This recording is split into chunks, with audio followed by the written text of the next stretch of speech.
बिस्मिल्लाहिर्रहमानिर्रहीम। अस्सलाम वालेकुम नाज़रीन, आप प्रोग्राम देख रहे हैं एहतसाब। मैं इमरान खान हूँ। हमारे साथ आज साबिक वज़ीर आज़म पाकिस्तान शाहिद खाकान अब्बासी साहब PMLN के सीनियर रहनुमा हैं, हमारे साथ आज के प्रोग्राम में मौजूद हैं और बराह रास्त बातचीत का आगाज़ करते हैं। बहुत सारी चीज़ें हैं पूछने के लिए और शायद साबिक वज़ीर आज़म के पास बताने के लिए भी बहुत कुछ है। सर बहुत शुक्रिया सर। अस्सलाम वालेकुम। वालेकुम सर, सबसे पहले तो वही सवाल जो आपसे बार बार सब लोग पूछ रहे हैं, इसको ज़रा थोड़ा सा डिटेल में बात करते हैं। मियाँ साहब वापस एक्चुअली कब आएंगे?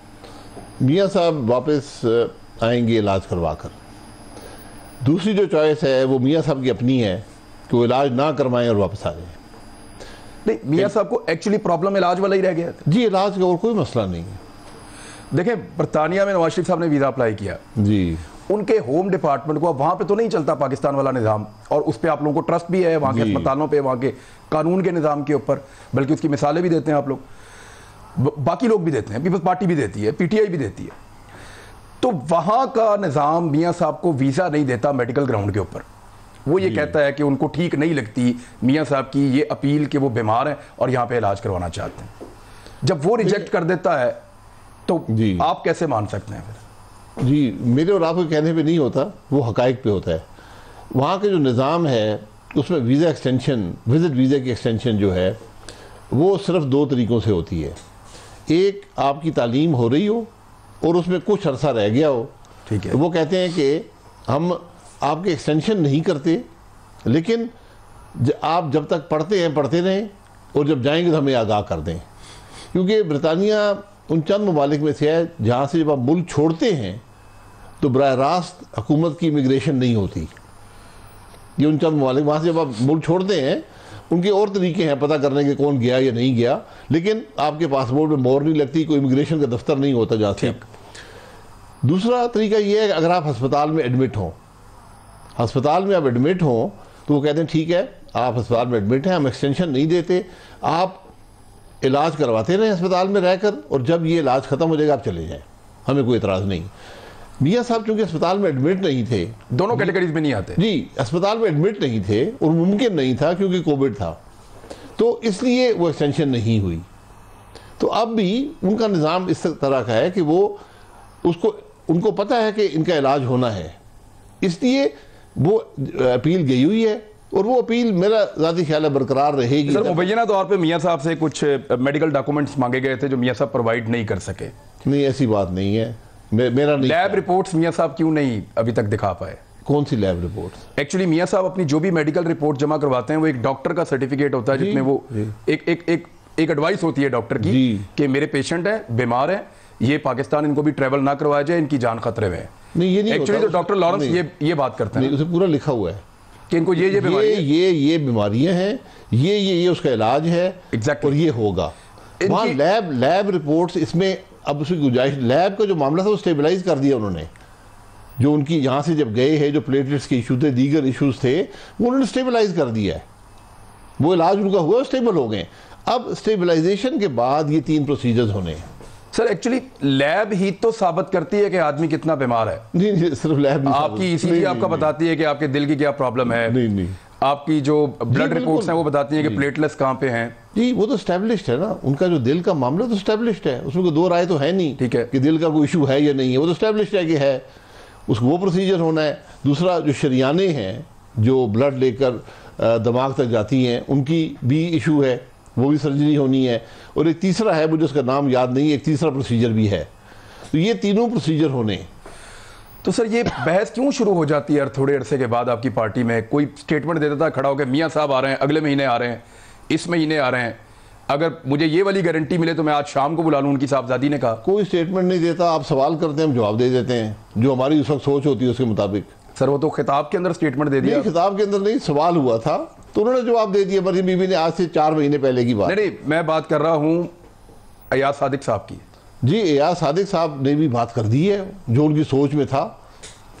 बहुत सारे लोग आपके यहाँ टॉक शोज में भी कह देते हैं नहीं, मियाँ साहब आने वाले हैं, उनके आने से पहले ही टांगे कांप रही हैं सबकी, इस तरह की बात है। जी, ये तो सियासत है ना, ये तो बात की जाती है। अब मैं आपके टॉक शो में आया हूँ तो ये इट्स ऑल अबाउट पॉलिटिक्स।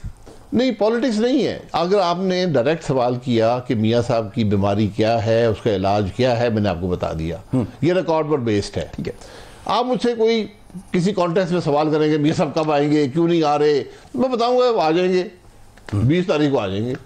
लेकिन फिलहाल सादिक साहब से मैंने पूछा तो उन्होंने कहा मैंने साल तो नहीं बताया था ना, मैं कहता 20 जनवरी से पहले आ जाएंगे।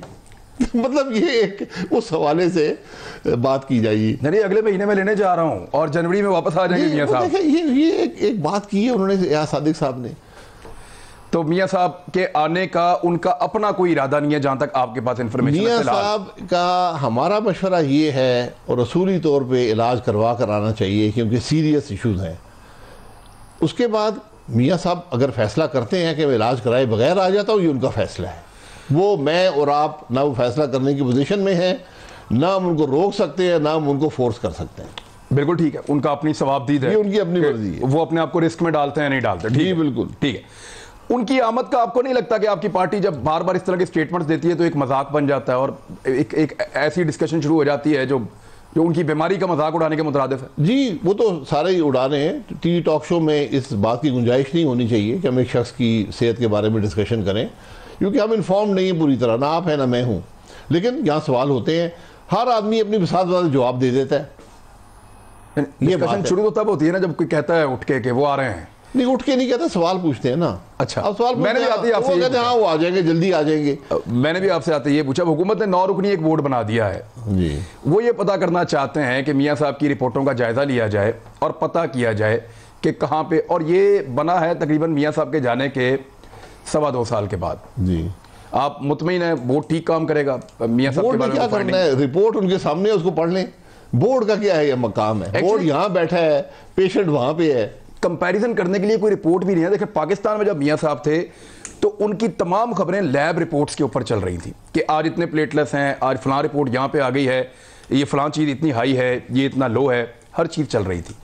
लेकिन जैसे ही मियां साहब हीथ्रो एयरपोर्ट पे उतरे हैं, उसके बाद से लेके अब तक हमने कोई एक रिपोर्ट ना देखी, ना सुनी, ना उसकी कोई इंफॉर्मेशन हमारे साथ शेयर की गई।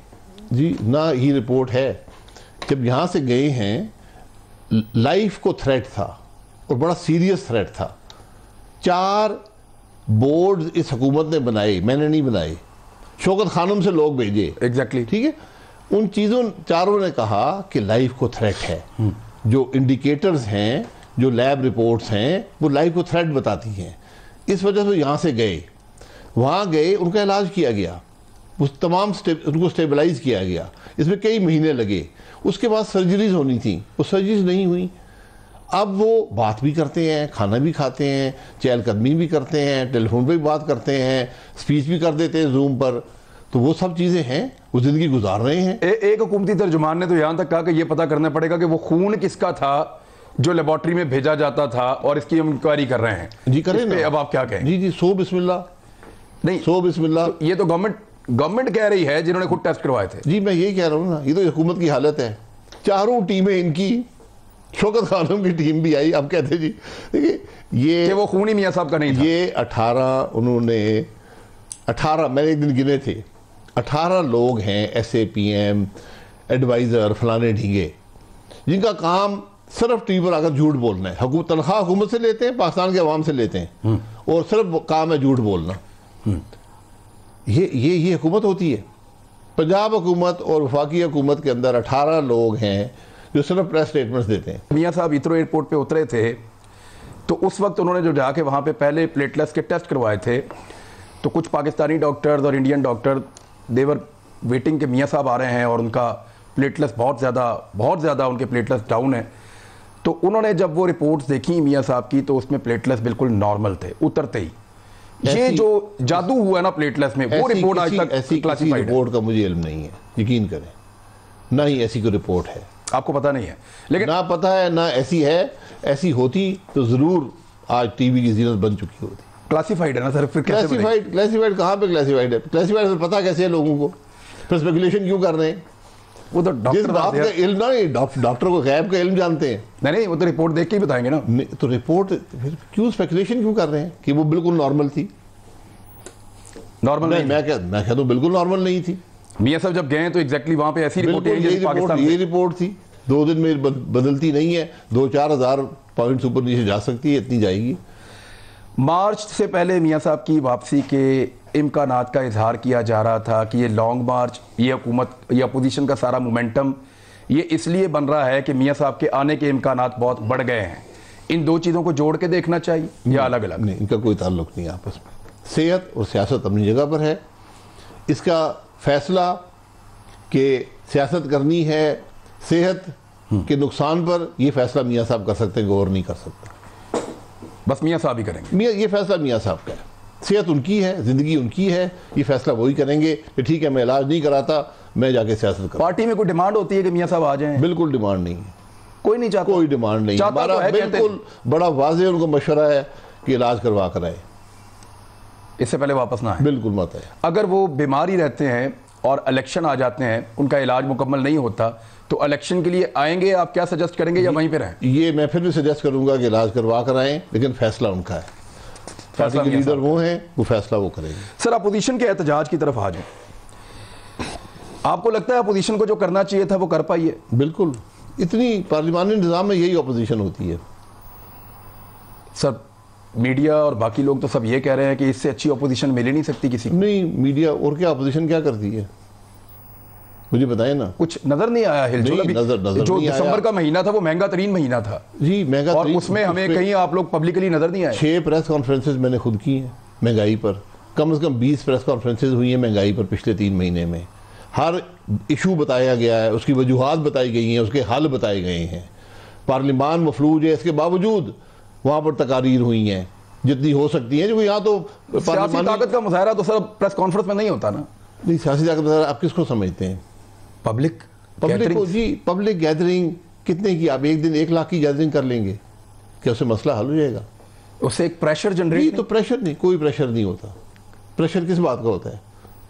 ये वो हुकूमत है जिसको अवाम की परवाही नहीं है। Then why you are doing long march, sir? जी, लॉन्ग मार्च वो इजहार का एक तरीका होता है, वो पब्लिक से यकजहती का तरीका होता है, वो मसाइल को उजागर करने का तरीका होता है। वो एक बड़ा स्टेप है कि आप पूरे पाकिस्तान से लोग इकट्ठे करके आप आगे मुजाहरा करते हैं, आप बताते हैं अवाम को हम आपके साथ हैं, मुश्किलात मुल्क की क्या हैं, उनका हल क्या है, ये आप बात आप करते हैं। ये जिम्मेदारी का काम है। मैं यहाँ पर 50,000 बंदे इकट्ठे कर सकता हूँ। फिर जलसे हमने किए, जितने जलसे पिछले 1 साल में हुए अपोजिशन ने किए हैं, पाकिस्तान की तारीख में नहीं हुए। एक कमजोर तरीन अपोजिशन भी हो तो सर मुसीबत डाल देती है, या कमजोर तरीन हुकूमत को मुसीबत अपोजिशन से परवाही कोई नहीं। मुसीबत क्या होती है? हमने 5 साल हुकूमत की है, हमने अपोजिशन की बात को एहतराम की निगाह से देखा है, उसको सुना है पार्लियामान के अंदर, उनकी जो जायज़ बातें थी उसको कबूल भी किया है। ये तरीका होता है पार्लिमानी निज़ाम का। पार्लियामानी निज़ाम ये नहीं है कि मैं 50,000 बंदे इकट्ठे करके हमला कर दूँ और पार्लियामान पर कब्जा कर लूँ। ये वो ज़माने चले गए। ये पार्लियामानी निज़ाम है, इसमें बात होती है। पार्लियामान जगह है बात करने की, वो मफलूज है, इसलिए बाहर जाते हैं। जलसे कर लिए, रैली कर ली, प्रेस कॉन्फ्रेंस कर ली, कोई सेमिनार कर दिया, ये तरीका है। पेट्रोल की कीमत बढ़ रही है, बिजली की कीमत लगातार बढ़ रही है, गैस की लोड शेडिंग हो रही है, यूरिया किसानों को दस्तयाब नहीं है, महंगाई का एक शानदार किस्म का यानी हौलनाक किस्म का महीना गुजरा है दिसंबर का। कौन कहते हैं? और इसमें कहाँ महंगाई है? इसमें आपका मुलाजम कह रहा है महंगाई नहीं है। इसमें ऑपोजिशन आपका फाइनेंस मिनिस्टर असेंबली में खड़े होकर कहता है 700 अरब का बोझ डाल रहा है, कहता है कोई फर्क नहीं पड़ेगा अवाम पे इसका। देखिए, ये हमने बात की है ना, मैंने बताया कि आपको कि जितनी प्रेस कॉन्फ्रेंसेस पिछले 3 महीने में हुई हैं, हर एक इशू को बताया गया है। कल भी की है, जलसे हुए हैं, पार्लियामान के अंदर भी बात की है, रोज टॉक शोज में बात होती है। यही तरीका होता है एक इशू को एजिटेट करने का कि आज मुल्क में महंगाई है, आज की मुल्क के अवाम तकलीफ में हैं, उसका हल भी दिया है। हल आज मुल्क के मसाइल का एक हल है, वो जो कि खराबी की जड़ को दूर करें। इलेक्शन चोरी मत हो, मुल्क का निज़ाम आइन के मुताबिक हो, मुल्क के इदारे आइनी हदूद में रहें, अवाम की राय का एहतराम करें, फिर जाकर मुल्क में ये महंगाई ख़त्म होगी और मुल्क के निज़ाम बेहतर होगा। अब तो 5 साल प्लान दे रहे हैं ना? मैं 5 साल प्लान नहीं है, ये फॉरएवर के लिए चले, ये हमेशा के लिए ही प्लान है। ठीक है, जब तक आप आइन का एहतराम नहीं करेंगे आपका मुल्क आगे नहीं बढ़ेगा, यही मुश्किलात आपको रहेंगी। सर, आप तो बात कर रहे हैं बड़ी आइडियल, लेकिन आपकी पार्टी के अंदर बहुत सारे लोग ये कहते हैं कि आज इस हुकूमत को गिरा देना चाहिए, उसके लिए कोई भी तरीकाकार इख्तियार करना पड़े। मरियम नवाज साहब ने कल परसों कहा है। जी बिल्कुल, ये बात नहीं, कोई भी नहीं, कोई भी जमहूरी आइनी तरीका, कोई भी तरीके में यहीं हम पहुंचे। इस मुल्क में जो कोई भी तरीके चले हैं ना, उन कोई भी तरीकों ने यहाँ उससे आपको इख्तलाफ है, वो नहीं होना चाहिए। मुझे इख्तलाफ नहीं, मेरी जमात को इख्तलाफ है कि कोई भी तरीके वाली बात गलत है। कोई भी तरीका नहीं। हम सौदा करके ज़मीर बेचकर हम ये डील इक़्तिदार में नहीं आना चाहते। चले, मुझे पहले ये बताएं कि कौन कौन से तरीके आईनी जो आपको लगता है कि वो अडॉप्ट करने चाहिए अपोजिशन को, या हो सकते हैं हटाने? आईनी तरीका 2 तरीके हैं। एक, हुकूमत अक्सरियत खो बैठे, जो जिस दिन बैसाखियाँ हटेंगी, हाथ हटेगा, हुकूमत अक्सरियत खो बैठे। हाथ है, बैसाखी है जी, 100% है, कल भी थी। ये तो अभी आप केपी इलेक्शन में आप लोगों ने कहा कि हट गया। नहीं थी केपी इलेक्शन, जरूरत नहीं थी उसका ताल्लुक। कैसा हाथ है, कभी ऐसे आता है कभी हट जाता है? नहीं, ऐसे ही हाथ होते हैं। ये हाथ हर जगह इस्तेमाल नहीं होता, जहाँ मकसद होता है वहाँ इस्तेमाल होता है, और परसों मकसद था वहाँ इस्तेमाल हुआ। और मैं ये नहीं कह रहा, ये हुकूमत के वज़रा कह रहे हैं, ये हुकूमत के इत्तेहादी कह रहे हैं, हुकूमत के MNA कह रहे हैं। उन्होंने आपको बताया? जी। क्या बताया आपको? उन्होंने बताया कि हम इस महंगाई पर वोट कैसे दे सकते हैं। टेलीफोन आया, आ गए। अच्छा, उनको टेलीफोन आ गए कि आज पहुंचो वोट, तशरीफ ले आए, और वो आके तशरीफ ले आए? जी बिल्कुल। तो आपके जो बंदे गायब थे उनको भी टेलीफोन आए? जी, उनमें से हमारे 6 मेंबरान हमारे नहीं थे, 6 पीस पार्टी के नहीं थे, 12 के 12 इजाज़त से थे, उनकी कुछ मजबूरियाँ थी, वो नहीं हो सकते थे। यानी आपके बंदे नहीं आए, उनको कोई टेलीफोन नहीं आया? नहीं, किसी को टेलीफोन नहीं। तो जब आप लोगों को कोई टेलीफोन नहीं कर रहा तो उनको क्यों कर रहे हैं फिर? ताकि तादाद उन्होंने पूरी करनी है ना। मेरा तो एक आदमी बिना फर्क नहीं पड़ता वोट को, तादाद उन्होंने पूरी करनी। आप बिलीव करते हैं इस बात पे? ये एक बहाना भी तो हो सकता है कि जनाब हमें फोन आ गया, वोट डालना पड़ गया। नहीं, ये बहाने बनाने की जरूरत नहीं है। हुकूमत के मेंबरान है, मुझे क्यों कहें कि हमें फोन आए हैं? वो तो कहते हैं अवाम में एंजॉय कर रहे हैं, वो गवर्नमेंट एंजॉय कर रहे हैं, पार्ट है गवर्नमेंट। जी, एंजॉय कर रहे हैं ना, एंजॉय करें ना, फिर बहाने क्यों बनाएं?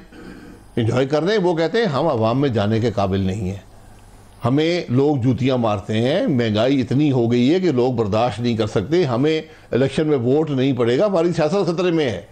ये बात करते हैं लोग, खुल्लम खुल्ला बात करते हैं। मैं ये नहीं कि कोई कमरे में बैठकर ओपनली बात करते हैं कि हमें फोन आया, जाके हमें वोट डालना पड़ेगा। बिल्कुल। चले, मुझे सर ये बताएं कि कोई राब्ता आप लोगों का कहीं किसी जगह पे, क्योंकि आपके बहुत सारे लोग ये कहते हैं कि जो सेलेक्टर्स थे ना वो तंग आ गए हैं, अब वो हमारी मिन्नतें करते हैं। इवन यहाँ तक कहा गया कि मियाँ साहब की मिन्नतें की जा रही हैं कि मियाँ साहब मान लो, अब आप मान लें। वाकई कोई मिन्नतें कर रहा है? या मुझे नहीं पता, ये मैंने भी ये बातें देखा, कोई मिन्नतें कर रहा है तो आप तक तो पहुंचता ना, मेन आदमी। नहीं, मुझसे मेरी किसी ने मिन्नत नहीं की, ना मेरा कोई राब्ता है, ना किसी ने आपसे राब्ता किया, ना नहीं।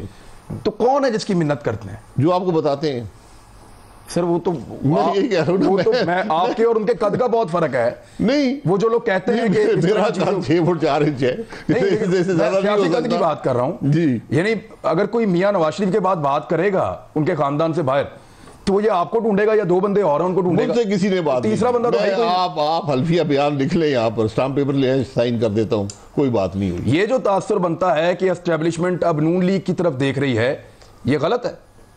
नून लीग को देख के क्या करेगी एस्टेब्लिशमेंट? हम उनके साथ क्या बातचीत कर रही है, या उनके साथ हम क्या दे सकते हैं उनको? बातचीत लेने देने के लिए होती है ना, हम क्या देंगे?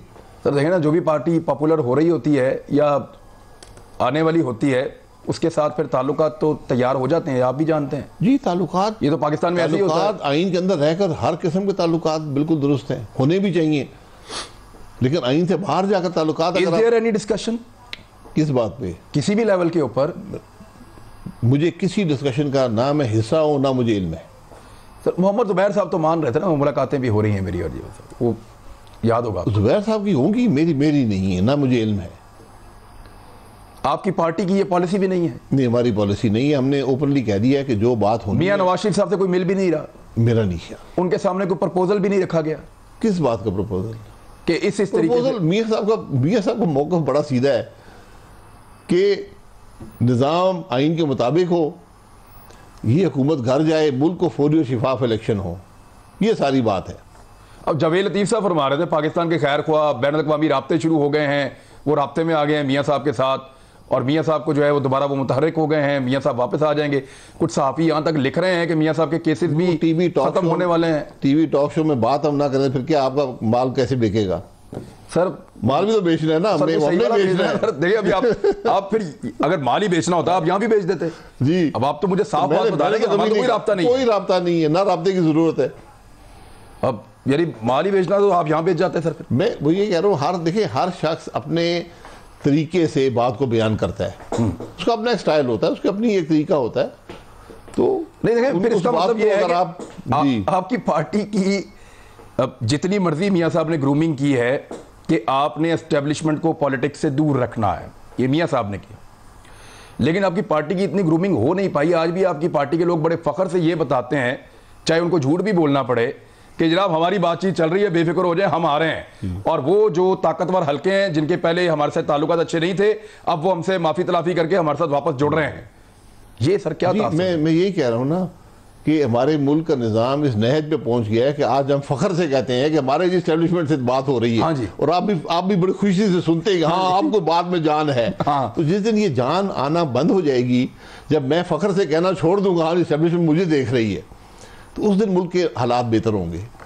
वैसे डील के रिकॉर्ड तो सर बड़े हैं ना, सबके ही हैं। अब यानी अगर एस्टेब्लिशमेंट कहती है हमने डील नहीं करनी, तो उन पे यकीन इसलिए नहीं किया जा सकता, उन्होंने दर्जनों दफा की है। और अगर आप लोग पॉलिटिकल लोग कहते हैं कि हमने भी नहीं करनी, तो पॉलिटिकल लोगों पे भी इसलिए यकीन नहीं किया जा सकता कि आप लोगों ने भी बहुत दफा की है। एक दिन आता है कि डील होनी बंद हो जाती है, डीलों ने जो कुछ पाकिस्तान को दिया है वो आपके सामने है। वो दिन आ गया पाकिस्तान, वो मेरा ख्याल है वो आ गया। PMLN के लिए आया या सबके लिए? सबके लिए आया है। सबने देख लिया है कि ये डीलों से मुल्क नहीं चलते, डीलों से मामला दुरुस्त नहीं हो सकते, खराबी की वजह ये डीलें हैं। एक ब्रेक ले लें नाज़रीन, ब्रेक के बाद वापस आते हैं। शाहिद खाकान अब्बासी साहब हमारे साथ मौजूद हैं और वो वाला सौदा नहीं बेच रहे जो बहुत सारे लोग यहाँ पे स्टूडियो में बेच के जाते हैं। साफ साफ बात कर रहे हैं। हमारे साथ एक दो इश्यूज और हैं, ब्रेक के बाद वापस आते हैं, फिर आगे बढ़ते हैं।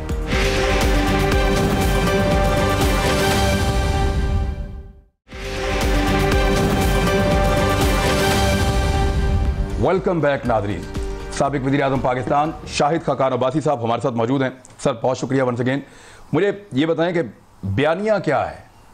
यानी ख्वाजा आसिफ साहब का स्टेटमेंट आया अभी, उन्होंने कहा जी बयानिया शहबाज शरीफ साहब का चलेगा। जी बिल्कुल, इसका क्या मतलब? ये दुरुस्त बात है। अच्छा जी, तो शहबाज शरीफ साहब का बयानिया तो एयरपोर्ट तक नहीं जाता, वो तो जाके माल रोड पे रुक जाता है। बयानिया एयरपोर्ट भी जाएगा। शहबाज शरीफ का बयानिया वही है जो पाकिस्तान मुस्लिम लीग नून का है, जो मेरा है, जो नवाज शरीफ का है, जो हर एक का है। वो है कि मुल्क का निज़ाम आइन के मुताबिक हो, इलेक्शन चोरी ना हो, ये बयानिया है। सर इलेक्शन तो जो भी हारता है उसका चोरी हो जाता है। बहरहाल आप हालात देख लें फिर। मैं तो सर जो भी हारता है, तो बचपन से सुन रहे हैं जो भी इलेक्शन हारा उसका चोरी, जो भी हारता है। हम जब जीते थे 2013 में, उसमें इलेक्शन चोरी हुआ था। 2/3 मैं जीता हुआ हूँ, मैं ये कह रहा हूँ वो इलेक्शन चोरी हुआ था। इसलिए देखें, आपने माजी को कुरेदना है ना, एक ट्रूथ कमीशन बना दें। मैं आपको हकीकत से कहता हूँ, और बनेगा इस मुल्क में एक दिन। मैं उस किताब पढ़ रहा था, एक इंडियन ऑथर ने लिखी है, जो सुभाष चंद्र बोसे की पोती है मेरे ख्याल में, कैम्ब्रिज में पढ़ाती है। डेड रेकनिंग किताब का नाम है, ज़रूर पढ़ें। ठीक, आपको ईस्ट पाकिस्तान के हालात का उस किताब से इल्म होगा कि वहाँ पर क्या हुआ। यानी जो उसने जो इंडिया के क्लेम्स है ना कि वहाँ इतने लोगों को मारा गया और ये हुआ या वो हुआ, उसने उसको भी हकायक से साबित किया कि बात गलत है। नेगेट। तो हमने अपने मुल्क की तारीख मसख कर दी है, हमने इस मुल्क के हकायक मसख कर दिए हैं।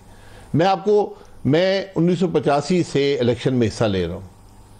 इस मुल्क में हर इलेक्शन रिग हुआ है जब से आप लड़ रहे हैं, जब से मैं सियासत में हूँ। जितनी दफा आप जीते हैं, जितनी दफा आप हारे, सारे रिग हुए। जी बिल्कुल, हर इलेक्शन रिग हुआ। जरूरी नहीं कि मेरा इलेक्शन रिग हुआ हो, लेकिन इस मुल्क के जो निज़ाम है उसको मोड़ तोड़ कर जोड़ कर हुक्मरानों को लाया गया है।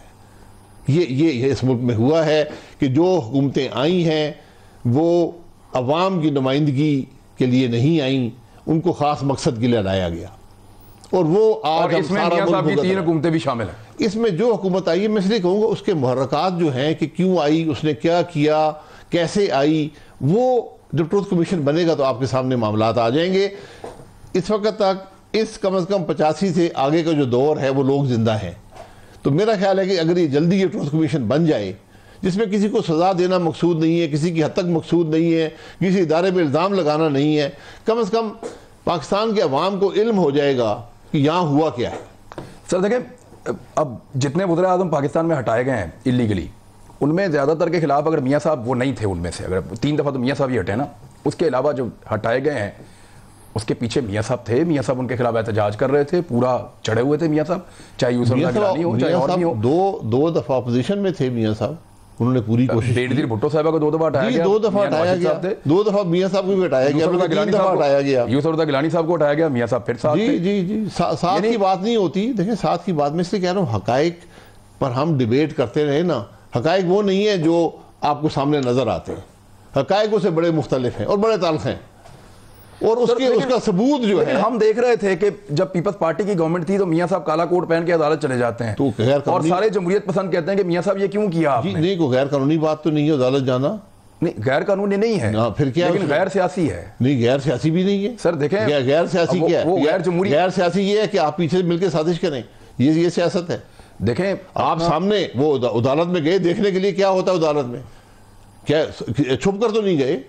2 दफा के वज़ीर आज़म को जरूरत थी जाके देखने, बिल्कुल जाना चाहिए था, ये उनका फैसला था, लेकिन उसमें पशेमान तो रहे बाद में। पशेमान हो, ठीक है, जहां से गलती हो, अगर पेशेमानी है तो गलती में पेशेमानी बुरी बात नहीं। तो सर यही तो गलतियां हैं जो यहां तक पाकिस्तान को लेकर आई। ये गलतियां नहीं है जो अवाम, देखे सियासतदान भी गलतियां करेंगे।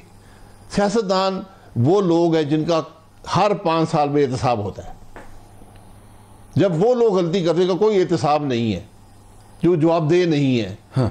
तो वो गलती होती है। अगर मैं गलती करूंगा, मुझे लोग निकाल के बाहर कर देंगे, मुझे पशेमानी होगी, मुझे अवाम को जवाब देना पड़ेगा।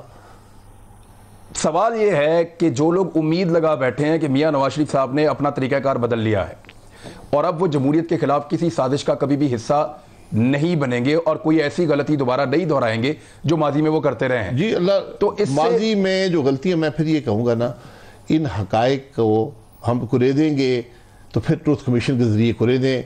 ये टॉक शो में ये बात हो नहीं सकती कि क्या हुआ, कैसे हुआ, किसने क्या किया। तो हर एक की अपनी अपनी कहानी है ना, उसको देखने का अपना अपना तरीका है। वो कहानियां सारी अवाम के सामने रख दें, हकीकत निकल आएगी वहां से। तो मियां नवाज शरीफ साहब, कमीशन यही होते आपको हैं। लगता है उसमें मियां नवाज शरीफ साहब मासूम तरीन आदमी बन के निकलेंगे? मियाँ साहब इंसान है, गलतियों उनसे भी हुई होंगी। मैं बिल्कुल, मियाँ साहब ने कभी फरिश्ते होने का दावा नहीं किया। मियाँ साहब ने गलतियों को एतराफ भी किया है। मियाँ साहब ने गलतियों का उसी वक्त एहसास क्यों होता है जब वो इक्तदार में नहीं होते या उनको निकाल दिया जाता है, तब उनको क्यों लगता है? इक्तदार में आप काम कर रहे होते हैं, इक्तदार से बाहर होते हैं, आपको रिफ्लेक्शन का मौका मिलता है। आप देखते हैं मुझसे क्या गलतियां हुई हैं और अगली बार उसको दोहराने की कोशिश करते हैं। यही इंसान, ये जिंदगी का निज़ाम है, यही सियासत का निज़ाम है। सर पार्टी में एक छोटा सा सवाल है, वैसे में ये छोटा तो नहीं होगा, नहीं, मरियम नवाज आपकी लीडर है या आप उनके लीडर हैं? मैं और मरियम नवाज पार्टी के कारकुन हैं, दोनों ही कारकुन हैं। लीडर हमारे नवाज शरीफ हैं। बस वन लाइनर। सर गैस का बहरान जो इस वक्त है, इस पे गवर्नमेंट ये कहती है, वजीर गैस हमाद अदर साहब फरमा रहे हैं कि गैस लगातार कम होती चली जा रही। पीपल्स पार्टी के दौर में नई स्कीमों के ऊपर पाबंदी लगा दी गई थी, PMLN के दौर ने उस पाबंदी को उठा दिया था। वो पाबंदी उठाने के बाद वो अभी तक उठी हुई है और उसके बाद गैस की जो किल्लत है वो बढ़ती जा रही है। पाकिस्तान के अंदर जो गैस है वो कम हो रही है। एक तो नए ज़खायर तलाश नहीं किए गए बड़े लंबे अरसे से, और दूसरा ऐसा बंदोबस्त ही नहीं था। अब अगर हम बाहर से गैस ला के सिस्टम में शामिल करते हैं तो उसकी कीमत ज़्यादा है। वो फिर उंगली आप लोगों की तरफ और आपकी गवर्नमेंट की तरफ उठाते हैं, चाहे गैस का बहरान हो चाहे बिजली का बहरान। ये छठे वजीर हैं इस महकमे के। हाँ जी, 5 तो फेल हो गए ना। हाँ जी, 5 निकल गए। अब ये अभी कायदा पढ़ रहे हैं, जो इनको कोई मिनिस्ट्री में कागज दे देता है वो आके पढ़ देते हैं। मेरे भाई, पाकिस्तान की अवाम को गैस नहीं देनी आपने, वो तो देनी पड़ेगी ना। एग्जैक्टली। तो बस गैस का बंदोबस्त करें, इतनी बात है। नहीं, गैस फिर परचेज आप करेंगे तो वो तो आलमी कीमत के ऊपर आएगी। तो आलमी कीमत पे, एनर्जी आलमी कीमत पे मिलती है। नहीं तो वो महंगी करनी पड़ेगी। सस्ती भी मिलती है। अब तो नहीं मिलती। नहीं मिलती है। अब कैसे मिलती है? मिलती है। ये ब्लैक में लेकर आएंगे, कहां से लेकर आएंगे? ब्लैक में लेकर आए। ये हुकूमत, इज देयर एनी सोल्यूशन? हुकूमत का काम होता है, सोल्यूशंस होते हैं। नहीं, हुकूमत का क्या काम होता है? ब्लैक में भी ले जी, हुकूमत का काम होता है कि गैस लाके अवाम को दे। इस मुल्क में चूल्हा नहीं जलना चाहिए, इस मुल्क में पावर प्लांट नहीं चलने चाहिए। LNG इंपोर्ट होता है, LNG से सस्ता कोई फ्यूल नहीं है। पहली बात ये समझ लें, LNG से सस्ता कोई फ्यूल नहीं है। ना घर में जलाने के लिए है, ना पावर प्लांट चलाने के लिए है, ना फर्टिलाइजर बनाने के लिए है। हमारी कुदरती गैस तो उससे सस्ती है। हमारी कुदरती गैस उससे सस्ती कभी होती है और कभी नहीं होती। हमारी कुदरती गैस जो हमारा एहसासा है ज़मीन के अंदर है, हम $6 देते हैं निकालने के लिए, $6 देते हैं, ठीक है। पाकिस्तान में गैस कम होती जा रही है, एग्जैक्टली ये एक नेचुरल बात है। 12% के हिसाब से हो रही है। 12% के हिसाब से नहीं, कभी कम होती है, कभी ज़्यादा होती है। सबसे ज़्यादा फाइन्स पाकिस्तान मुस्लिम लीग नून की गवर्नमेंट में हुई, 120 के करीब फाइन्स नई गैस डिस्कवर हुई, लेकिन वो भी जो डिप्लीशन हो रही है उसको पूरा नहीं कर पाती। और ये फिनोमेना पिछले 20-25 साल से है कि आपकी जो गैस डिस्कवरीज हैं वो डिप्लीशन यानी जो कमी हो रही है उसको पूरा नहीं कर पाती। इस वक्त जो पाइपलाइन के अंदर गैस है वो तकरीबन 2500 million cubic feet per day है, ठीक है, 2500। डिमांड उससे बहुत ज़्यादा है, उस डिमांड को आपने पूरा करना है। गैस की जो डिस्कवरी होती है यानी जो आपके मुल्क में गैस है, ये एक क्वेश्चन होता है प्रोबेबिलिटी का, यानी ये क्या तखमीना है कि आपको गैस मिलेगी, ठीक है। वो तखमीना पाकिस्तान में बहुत कम है। प्रोबेबिलिटी क्या है? प्रोबेबिलिटी बहुत कम है कि पाकिस्तान में कोई बड़ी फाइंड मिले जो आपके तमाम मामला को हल कर सके। इसलिए आपके पास दो चॉइसेस हैं कि पाइपलाइन से गैस लेकर आए या LNG से गैस लें, और कोई तीसरा तरीका नहीं है। दोनों पाइपलाइंस, हमारे दो मायदे हैं पाइपलाइंस के, एक ईरान से एक तुर्कमेनिस्तान से, दोनों फंसे हुए हैं। एग्जैक्टली एक सैंक्शंस का शिकार है, एक अफगानिस्तान के हालात का शिकार है। हमने पाकिस्तान में 2004 से कोशिश हो रही है LNG लगाने की, 2013 तक 5 कोशिशें हुई, सब नाकाम हो गई। हमने 2013 में काम शुरू किया, हमें वर्ल्ड बैंक ने कहा 7 साल लगेंगे आपको LNG लगाने में, LNG का निज़ाम लगाने में। 20 महीने में LNG की गैस सिस्टम के अंदर फ्लो कर रही थी। उसने पाकिस्तान को एनर्जी के मामले, ये वो टर्मिनल हैं जिनके हम रोजाना किराया देते हैं और गवर्नमेंट कहती है कि जी 2.5 लाख डॉलर हम रोज का किराया देते हैं। बिल्कुल देते हैं, और वो अपने किराए से 10 गुना ज्यादा पैसे आपको बचा के देते हैं। ये अब बात गवर्नमेंट नहीं मानती, वो कहते हैं जी ये नुकसान है। जी गवर्नमेंट नहीं करती तो अदालत में मेरे ख्याल केस चल रहा है, आ जाए तशरीफ ले आए। केस तो यही है ना, केस में आगे सुन लेना, हुकूमत के जो ऑफिशियल्स हैं वो बयान देकर गए हैं कि LNG जो है पाकिस्तान में ये आपको कम से कम 1 से 2 अरब डॉलर हर साल बचाती है। अगर आप LNG ना लगाते आज आप 1 से 2 अरब डॉलर साल के ज्यादा दे रहे होते। गलत कहाँ हुआ? देखिए बुहरान तो हर साल आता है। किसमें गलत हुआ इस मरतबा? नहीं, गलत ये कि जो बात ये कहे जी महंगे टर्मिनल है, तो फिर उनको समझ ही नहीं है। दुनिया में कोई 40 टर्मिनल लगे हुए हैं, सस्ते तरीन सबसे सस्ते टर्मिनल पाकिस्तान के हैं, सबसे ज्यादा इस्तेमाल पाकिस्तान के टर्मिनल होते हैं। दुनिया में LNG जो है तकरीबन इसके टर्मिनल 50-60% कैपेसिटी पे चलते हैं। पाकिस्तान का एक टर्मिनल 100% कैपेसिटी पे चल रहा है जिस दिन से बना है। दूसरा जो है अगर ये गैस लेकर आते वो भी 100 पे चलता, उसके बावजूद वो 60-70 पे चल रहा है। ये सस्ती कोई चीज नहीं होती। आप कंपेयर करते हैं कि अगर मैं ये ना लगाता तो मेरी क्या हालत होती। पिछले वजीर थे नदीम बाबर साहब, हाँ जी, वो कहने लगे टर्मिनल महंगा है, टर्मिनल महंगा है। हालांकि वही साहब थे जो जब मैंने टर्मिनल लगाया तो मेरा उन्होंने हाथ दोनों हाथों से पकड़ा और कहा जनाब आपने पाकिस्तान को बचा लिया है। ये नदीम बाबर साहब जी, उनका अपना एक पावर प्लांट था 250 मेगावाट का, सिर्फ 250 मेगावाट का। वो प्लांट जो था डीजल पे चल रहा था। सिर्फ उस प्लांट को जब हमने डीजल से कन्वर्ट किया LNG पर, उसकी सेविंग $100 मिलियन साल की है। उस एक प्लांट की $100 मिलियन सिर्फ 100 मिलियन सेविंग्स। यानी मैं LNG की कीमत अदा करके जब डीजल की कीमत से कंपेयर करता हूं, इस LNG की में टर्मिनल कीमत भी शामिल है। $100 मिलियन उस प्लांट की सेविंग है, और ऐसे 4 प्लांट चल रहे हैं। टोटल जो एक टर्मिनल को आप साल में देते हैं वो $90 मिलियन है। ठीक है जी, तो मैं ये आपको बताना चाहता हूं कि ये जो टर्मिनल हैं, पहले ये ज़हन नशीन कर लें कि यही पाकिस्तान को आज बचा रहे हैं। इनका काम था मजीद टर्मिनल लगाना, मजीद गैस लेकर आना। ये टर्मिनल इस वक्त जो हुकूमत ने कैपेसिटी खरीदी है वो 12 शिप्स पर मंथ है, यानी 1200 million cubic feet per day, जो आपकी जो टोटल पाकिस्तान की प्रोडक्शन है उसका 50% के बराबर है। आप इसको एनहांस कर सकते हैं इन्हीं टर्मिनल्स के अंदर 1600 तक।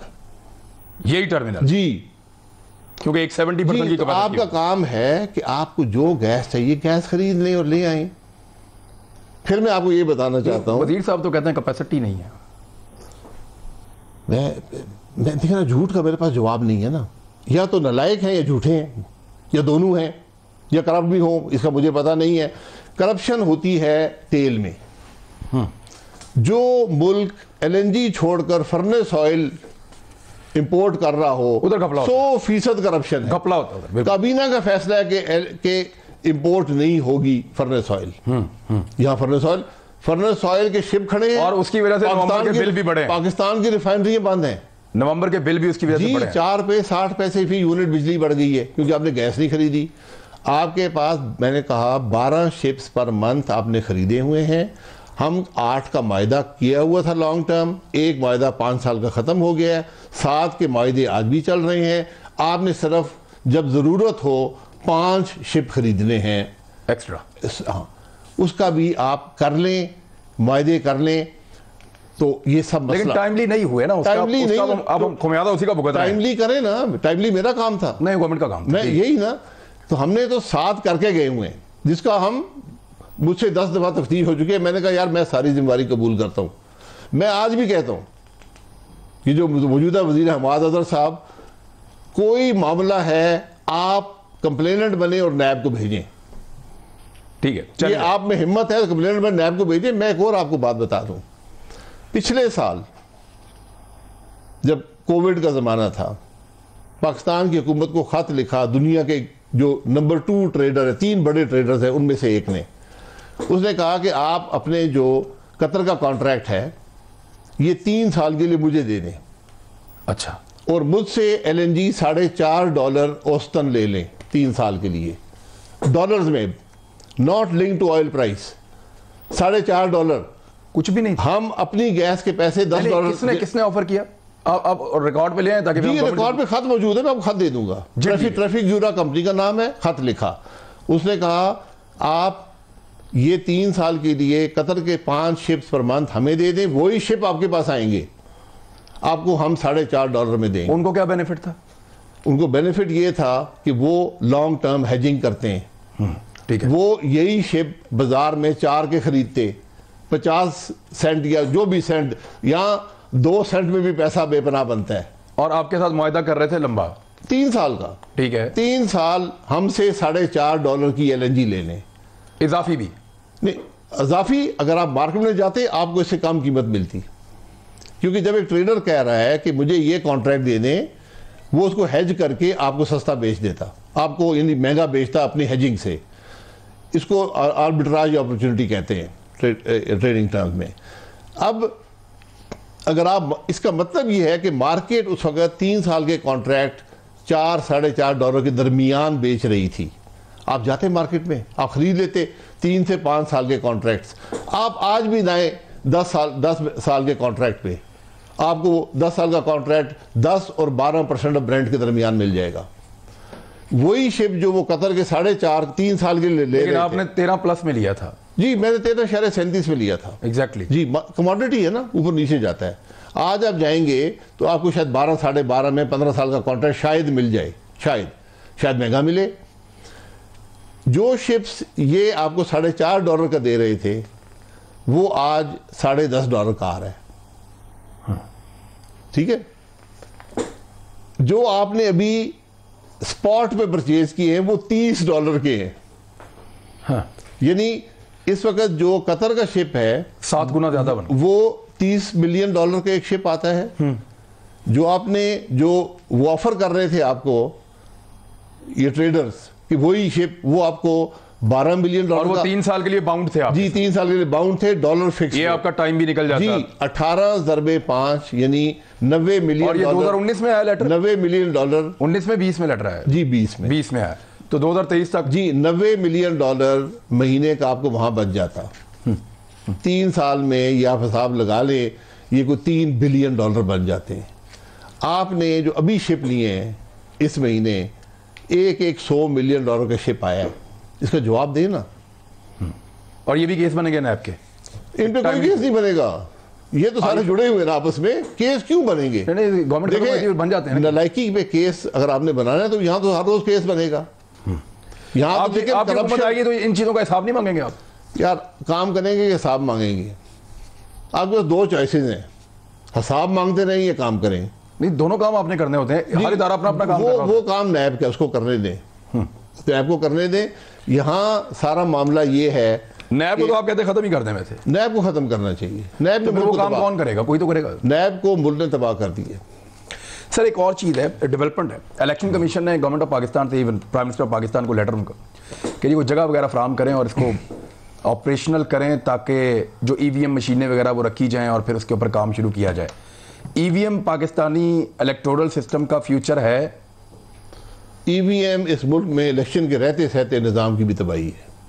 मुकम्मल तौर पे अवाम का एतमाद ही उठ जाएगा इलेक्शन से। हम अपने हर कारोबार को कंप्यूटराइज करते हैं, हर कारोबार को ऐसा बनाते हैं कि उसके अंदर ज़्यादा से ज़्यादा हम कंप्यूटर का यूज़ करें, सॉफ्टवेयर का यूज़ करें। तो इलेक्शन को क्यों नहीं सर? एफिशिएंसी के लिए करते हैं ना।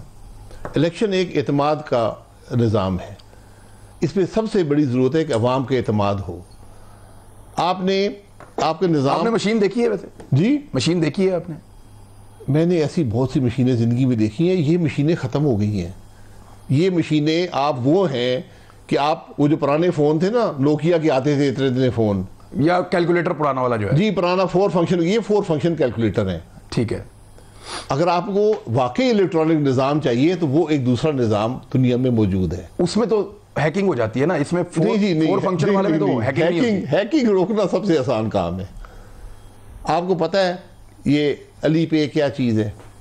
बाबा, अली बाबा, या अली बाबा पे चाइनीज करेंसी से ज्यादा ट्रांजैक्शन होती हैं। एग्जैक्टली।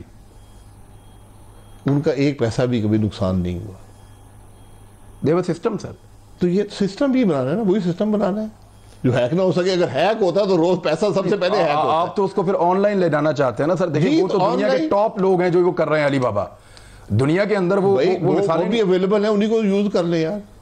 पाकिस्तान के अंदर ई कॉमर्स, अगर वो चाहें कि पाकिस्तान में किसी एक ही गवर्नमेंट बने तो वो तो बना देंगे। पाकिस्तान के अंदर 100-200 अरब रुपए की ई कॉमर्स होती है। सर आप ईवीएम के खिलाफ है लेकिन टेक्नोलॉजी के खिलाफ नहीं है। मैं इलेक्शन के निज़ाम की बात कर रहा हूं। हमारा निज़ाम परफेक्ट निज़ाम है जो आपको रिजल्ट देता है टाइम पे। जो रिजल्ट, वही पुराना निज़ाम आपके ख्याल में ठीक है? जी, मैं देखिए ना, मैं तो रिजल्ट चाहिए ना मुझे। जो निज़ाम मुझे 4 घंटे में रिजल्ट दे सकता है, मैं उसको क्यों तब्दील करूं जिसमें अवाम का एतमाद है। पिछली दफा आपने उस निज़ाम में एक हिस्सा इलेक्ट्रॉनिक किया, आरटीएस जो था, रिकॉर्ड ट्रांसफर सिस्टम। वो सिर्फ रिजल्ट की अनाउंसमेंट का एक सिस्टम था जी, कि यहां पे रिजल्ट आएगा, इसको हम ट्रांसफर करेंगे सेंट्रल लोकेशन पे, सारी चोरी वहीं हो गई। तो अवाम का एतमाद नहीं है। अगर आप उस निज़ाम को, मैं वोट डालो इमरान खान, उस वाले को नहीं, आपको मैं इमरान खान को वोट डालूं और वोट निकले किसी और का। सर वो तो फिर आप मशीन पहले स्टडी करें फिर आप इसके ऊपर। मैं स्टडी करने की जरूरत नहीं है। मशीन के अंदर क्या है मुझे तो इल्म नहीं है। सर आपके पास उसकी वो एक हार्ड कॉपी आती है निकल के बाहर? नहीं, पेपर ट्रेल साथ आती है। तो फिर ट्रेल आती है तो उसको गिने। That's why I am saying कि आप एक बार मशीन देखिए जरूर। नहीं, वो ट्रेल नहीं आती, मैंने मशीन देखी है। मैं इस किस्म की इससे बेहतर मशीन बना सकता हूँ। मैं आपको अपने उसको देख के अपनी राय कायम कर देना। मंगवा लें एक दिन। मैंने कायम कर दी है ना। आपकी कायम हो गई। अगर पर्ची है तो फिर पर्ची को गिने ना। हाँ जी, वो पर्ची भी दोनों चीजें नहीं, दोनों चीजें नहीं है, ये तो बात है। अच्छा चले, वैसे जो मैंने उसको स्टडी किया है उसमें यह है कि आपके पास वोट यहाँ पे पेपर में भी रहता है और मशीन में भी रहता है। इनको आप कंपेयर भी कर सकते हैं जब चाहें आप। तो वो उसकी एक काउंटर चेक रहता है। आप कंपेयर नहीं कर, कंपेयर करते हैं तो फिर वो पुराना निजाम सबसे बेहतर है कि लोग अपने हाथ से पर्ची भर के डाल रहे हैं। तो यहाँ फिर इलेक्ट्रॉनिक क्या हुआ? वोट जाया नहीं होता ना सर यहाँ पे। वहाँ बहुत सारा वोट जाया हो यहाँ ज्यादा जाया हो गए। यहाँ कोई गलत दबा देगा, कहेगा मुझे पता ही नहीं है। अच्छा सर, अब मेरा आखिरी सवाल है सर, छोटा सा आपसे। सर सवाल यह है कि मिनी बजट पास करवा लिया गवर्नमेंट ने और तरीके अदम एतमाद की बात कर रहे हैं आप लोग। ये तो जब आप मिनी बजट नहीं पास करवा सके, उसको नहीं रोक सके, तो फिर तरीके अदम एतमाद कामयाब कैसे करवाएं? मिनी बजट कोई मुस्बत चीज है। अगर वहां पे आपके साथ लोग खड़े नहीं, मैं कह रहा हूं अच्छी चीज है। अगर वहां लोग आपके साथ नहीं खड़े, मैं आपसे यही कह रहा हूं ना कि हमारे, मैं इसीलिए कहता हूं तारीख को देख लिया करें। हमारे मुल्क में एक इस्टेब्लिशमेंट है जो इस मुल्क की सियासत में, हुकूमत में मुदाखलत करती है।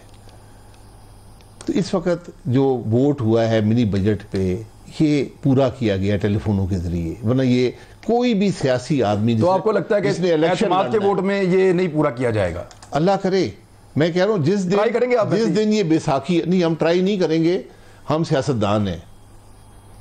जिस तरह आप टीवी एंकर है ना, आपको खबर दे के पता चला कि हकीकत क्या है, तो मैं भी हालात को देख के पता चला हकीकत क्या है। मुझे शाहिद खाकान अब्बासी साहब बताएं, अभी बनता है इमरान खान को अदम एतमाद की तहरीक लाना उनके खिलाफ? इस वक्त बनता नहीं है, ये जरूरत है मुल्क की। नहीं, टेक्निकली ये बैसाखी है, जिस दिन ये बैसाखी, तो आप देखें, ये भी बहुत जरूरत थी कि मिनी बजट पास ना होता, लेकिन हो गया, वो नहीं हुआ ना। वहां पे मुदाखलत हुई है, वहां पे मुदाखलत हुई है। यहां पे आपको लगता है कि आप कामयाब हो जाएंगे या नहीं? जी, मैं अदम एतमाद उस वक्त करूंगा जब मुझे यकीन हो कि मुल्क का निज़ाम आइन के मुताबिक है, उसमें मुदाखलत नहीं है, बैसाखियां हट गई हैं, उस दिन अदम एतमाद करूंगा। तब तक आप नहीं करेंगे? जी, मैं फिर करने का मकसद कोई नहीं है। मकसद कोई नहीं। जब मेरे अदम एतमाद में क्या होता है, मैंने 172 बंदे असेंबली में लेकर आने हैं। वो आपको शो करने हैं? जी, मैंने शो करने हैं। वो 10 नायब पकड़ के ले जाएगी तो मैं कहां से 172 लाऊंगा? एग्जैक्टली। जी नाज़रीन, वक्त खत्म हो गया। शाहिद खाकान अब्बासी साहब, बहुत शुक्रिया आपका ज्वाइन करने के लिए। नाज़रीन, अब तक के लिए इतना ही। मुलाकात होती है अगले हफ्ते। अपना ख्याल रखिएगा। अल्लाह हाफिज़।